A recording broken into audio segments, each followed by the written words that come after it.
সামান্য ভুলে কি হাতছাড়া হবে 5 লক্ষ টাকার ফ্রি চিকিৎসা? নমস্কার, আপনারা দেখছেন টাইমস নাও খবর। আমি সৌগত। মধ্যবিত্ত বা সাধারণ পরিবারের সবচেয়ে বড় চিন্তা কি বলুন তো? হঠাৎ বাড়িতে কেউ অসুস্থ হলে চিকিৎসার খরচ কিভাবে সামলানো যাবে? প্রাইভেট মেডিক্লেম করার সামর্থ্য কিন্তু সবার থাকে না। কিন্তু এবার আর সেই চিন্তা নেই। পশ্চিমবঙ্গে এবার মিলবে 5 লক্ষ টাকা পর্যন্ত সম্পূর্ণ বিনামূল্যে চিকিৎসার সুযোগ। আর তা সম্ভব হবে আয়ুষ্মান ভারত কার্ডের মাধ্যমে। প্রত্যেকেই এই কার্ডের জন্য আবেদন করতে পারবেন, কিন্তু সাবধান, ফর্ম ফিল আপ করার সময় সামান্য কিছু মারাত্মক ভুল করলেই আপনার আবেদন চিরকালের মতো বাতিল হয়ে যেতে পারে। আজ কয়েক মিনিটের মধ্যে আমরা জানবো কারা এই সুবিধা পাবেন, কিভাবে আবেদন করবেন, আর ফর্ম ভরার সময় কোন ভুলগুলো একেবারেই করা চলবে না। মন দিয়ে শুনুন। সবার আগে আমরা আসি সেই সতর্কবার্তায়, যা ভুললে ফ্রি ট্রিটমেন্টের সুযোগ হাতছাড়া হবে। ফর্ম ভরার সময় যে ভুলগুলো একেবারেই করা যাবে না। প্রথম এবং প্রধান নিয়ম হলো, আবেদনপত্রে আপনি যে তথ্য দিচ্ছেন তার সঙ্গে আপনার আধার কার্ডে দেওয়া তথ্যের যেন 100% মিল থাকে। কোনো রকম অমিল থাকলেই কিন্তু ফর্ম রিজেক্ট হবে। যেমন ধরুন, আধার কার্ডে আপনার বাবার নামের যে বানান রয়েছে, আবেদনপত্রেও ঠিক সেই বানানই লিখতে হবে। একটিও এদিক ওদিক হলে চলবে না। ঠিক এভাবেই আধার কার্ডে যে ঠিকানা, আপনার যে ঠিকানা বা অ্যাড্রেসটা দেওয়া রয়েছে, হুবহু সেই ঠিকানাই আবেদনপত্রে ব্যবহার করতে হবে। নিজের মেডিকেল সুরক্ষার এই ফর্মটি তাই অত্যন্ত ঠান্ডা মাথায় সমস্ত সঠিক তথ্য মিলিয়ে পূরণ করবেন। এবার প্রশ্ন হলো, এই কার্ডটি আসলে কারা বানাতে পারবেন? যোগ্যতার তালিকাটা একটু ভালো করে বুঝে নিন। যাদের পরিবারের বার্ষিক আয় 2,50,000 টাকা বা তার কম এবং যাদের নিজেদের নামে কোনো জমি নেই, তারা এই সুবিধা পাবেন। এছাড়া দিনমজুর, তপশিলি জাতি, এসসি এবং তপশিলি উপজাতি এসটি পরিবারের মানুষরা এই কার্ডের সুবিধা পাবেন। যারা কাঁচা এবং এক কামরার বাড়িতে থাকেন তারাও এই যোজনার আওতাভুক্ত। যে পরিবারগুলিতে 16 থেকে 59 বছর বয়স পর্যন্ত উপার্জন করার মতো কোনো সক্ষম সদস্য নেই, তারাও এই সুবিধাটি পাবেন। আর সবচেয়ে বড় ঘোষণা, 70 বছরের বেশি বয়সী যে কোনো প্রবীণ নাগরিক, তাদের অর্থনৈতিক অবস্থা অর্থাৎ টাকা পয়সার পরিমাণ যাই হোক না কেন, তারা সরাসরি এই 5 লক্ষ টাকার ফ্রি চিকিৎসা সুবিধা পাবেন। তাহলে এই কার্ডের জন্য আবেদন করবেন কিভাবে? এর জন্য অনলাইন ও অফলাইন দুটি ব্যবস্থাই খোলা রয়েছে।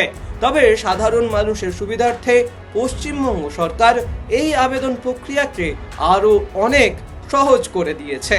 রাজ্য জুড়ে এখন চালু হয়েছে জনকল্যাণ শিবির। আপনি যদি আয়ুষ্মান ভারত কার্ডের জন্য আবেদন করতে চান, তবে কোনো অনলাইন সেন্টারে চক্কর না কেটে সরাসরি আপনার এলাকার জনকল্যাণ শিবিরে গিয়েও ফর্ম জমা দিতে পারবেন। শুধু মনে রাখবেন, শিবিরে যাওয়ার সময় আপনার আধার কার্ড, আয়ের শংসাপত্র সহ সমস্ত প্রয়োজনীয় আসল নথিপত্র সাথে নিয়ে যাবেন। মোদ্দা কথা হলো, 5 লক্ষ টাকার এই স্বাস্থ্য সুরক্ষা আপনার পরিবারের জন্য একটা মস্ত বড় ঢাল। তাই সরকারের এই সুযোগের সদ্ব্যবহার করতে আজ সঠিক তথ্য দিয়ে আবেদন করুন এবং ফর্ম ভরার সময় তাড়াহুড়ো একদম করবেন না। আপনার এলাকায় কি জনকল্যাণ শিবির শুরু হয়েছে? আপনি কি এই কার্ডের জন্য আবেদন করেছেন? আপনার অভিজ্ঞতা কমেন্টে আমাদের জানান। সামান্য ভুলে কি হাতছাড়া হবে 5 লক্ষ টাকার ফ্রি চিকিৎসা? নমস্কার, আপনারা দেখছেন টাইমস নাও খবর। আমি সৌগত। মধ্যবিত্ত বা সাধারণ পরিবারের সবচেয়ে বড় চিন্তা কি বলুন তো?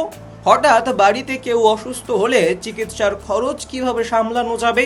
প্রাইভেট মেডিক্লেম করার সামর্থ্য কিন্তু সবার থাকে না।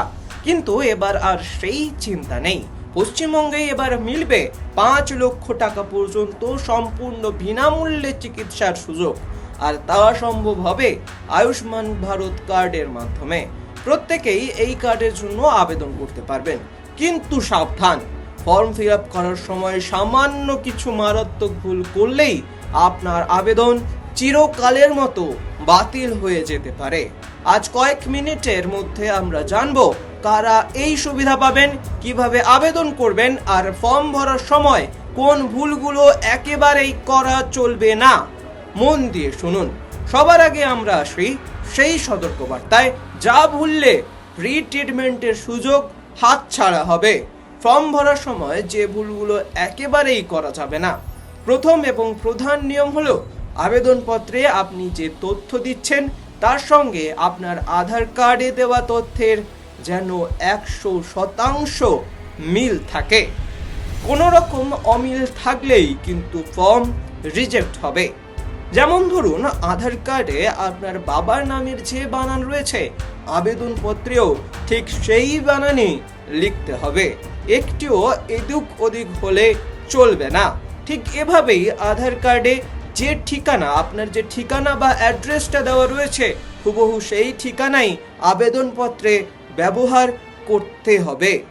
নিজের মেডিকেল সুরক্ষার এই ফর্মটি তাই অত্যন্ত ঠান্ডা মাথায় সমস্ত সঠিক তথ্য মিলিয়ে পূরণ করবেন। এবার প্রশ্ন হলো, এই কার্ডটি আসলে কারা বানাতে পারবেন? যোগ্যতার তালিকাটা একটু ভালো করে বুঝে নিন। যাদের পরিবারের বার্ষিক আয় 2,50,000 টাকা বা তার কম এবং যাদের নিজেদের নামে কোনো জমি নেই, তারা এই সুবিধা পাবেন। এছাড়া দিনমজুর, তপশিলি জাতি, এসসি এবং তপশিলি উপজাতি এসটি পরিবারের মানুষরা এই কার্ডের সুবিধা পাবেন। যারা কাঁচা এবং এক কামরার বাড়িতে থাকেন তারাও এই যোজনার আওতাভুক্ত। যে পরিবারগুলিতে 16 থেকে 59 বছর বয়স পর্যন্ত উপার্জন করার মতো কোনো সক্ষম সদস্য নেই, তারাও এই সুবিধাটি পাবেন। আর সবচেয়ে বড় ঘোষণা, 70 বছরের বেশি বয়সী যে কোনো প্রবীণ নাগরিক, তাদের অর্থনৈতিক অবস্থা অর্থাৎ টাকা পয়সার পরিমাণ যাই হোক না কেন, তারা সরাসরি এই 5 লক্ষ টাকার ফ্রি চিকিৎসা সুবিধা পাবেন। তাহলে এই কার্ডের জন্য আবেদন করবেন কিভাবে? এর জন্য অনলাইন ও অফলাইন দুটি ব্যবস্থাই খোলা রয়েছে। তবে সাধারণ মানুষের সুবিধার্থে পশ্চিমবঙ্গ সরকার এই আবেদন প্রক্রিয়াকে আরো অনেক সহজ করে দিয়েছে। রাজ্য জুড়ে এখন চালু হয়েছে জনকল্যাণ শিবির।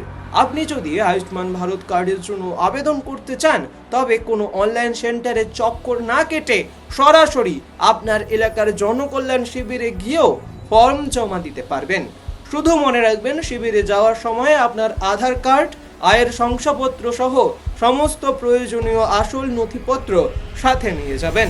মোদ্দা কথা হলো, 5 লক্ষ টাকার এই স্বাস্থ্য সুরক্ষা আপনার পরিবারের জন্য একটা মস্ত বড় ঢাল। তাই সরকারের এই সুযোগের সদ্ব্যবহার করতে আজ সঠিক তথ্য দিয়ে আবেদন করুন এবং ফর্ম ভরার সময় তাড়াহুড়ো একদম করবেন না। আপনার এলাকায় কি জনকল্যাণ শিবির শুরু হয়েছে? আপনি কি এই কার্ডের জন্য আবেদন করেছেন? আপনার অভিজ্ঞতা কমেন্টে আমাদের জানান। এই জরুরি খবরটি বাকিদের সচেতন করতে প্রচুর পরিমাণে শেয়ার করুন। আজ এ পর্যন্তই। চোখ রাখুন টাইমস নাও খবরে। ভালো থাকবেন। নমস্কার।